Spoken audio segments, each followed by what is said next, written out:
अस्सलाम वालेकुम। डॉक्टर अशरफ जावेद मलिक रोज़ो शब के साथ आपकी खिदमत में हाजिर हूँ।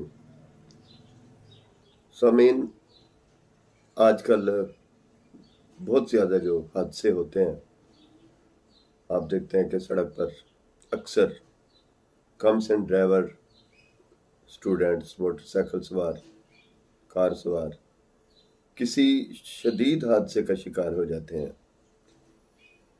एक बात तो समझ में आती है कि कम उम्र जो ड्राइवर हजरात हैं उन पर ड्राइविंग की पाबंदी हो, 16 साल या उससे ऊपर के जो हजरात हैं, ड्राइवर्स हैं, उनको इजाज़त दे दी गई है। अच्छा कदम है, लेकिन इसके साथ कुछ और मसाइल भी हैं जिनकी वजह से हादसात बहुत ज़्यादा होते हैं। उनमें सबसे जो बड़ा मसला है इस वक्त, आप देखें कि हमारे यहाँ, मैं सराकी वसेब की बात करूँगा, कि सड़कें कटी फटी, टूटी फूटी हैं, और उधड़ी हुई इन सड़कों पर जब मोटरसाइकिल सवार, रिक्शा सवार, कार सवार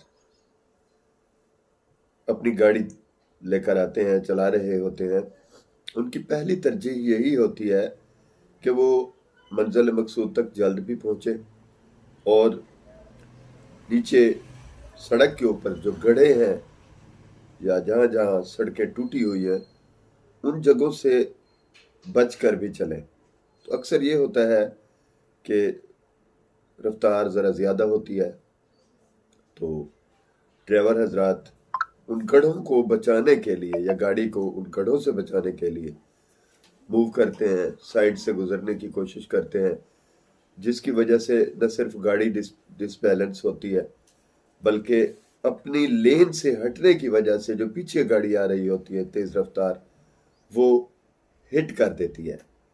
और इस तरह से बहुत ज़्यादा हादसात हमारे वसेब में होते हैं जो कीमती जानी ज़िया का बायस बनते हैं। तो इंतज़ामिया को चाहिए कि जितनी भी सड़कें हैं उनके ऊपर जो गड्ढे हैं या जहाँ जहाँ कटी फटी सड़कें हैं या जहाँ गट्टर मौजूद हैं, उनके ढक्कन टूटे हुए हैं, पहली तरजीह में अगर इन सारे मसाइल पर काबू पा लिया जाता है, यकीन जानिए इन सड़कात पर होने वाले 80 से 90% हादसा से बचा जा सकता है।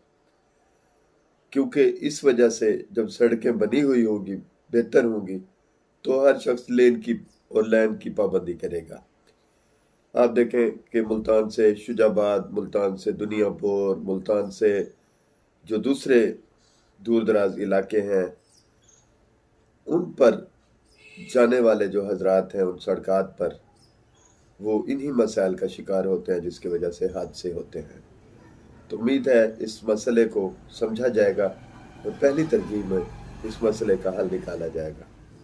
मुझे दीजिए इजाज़त। अस्सलाम वालेकुम।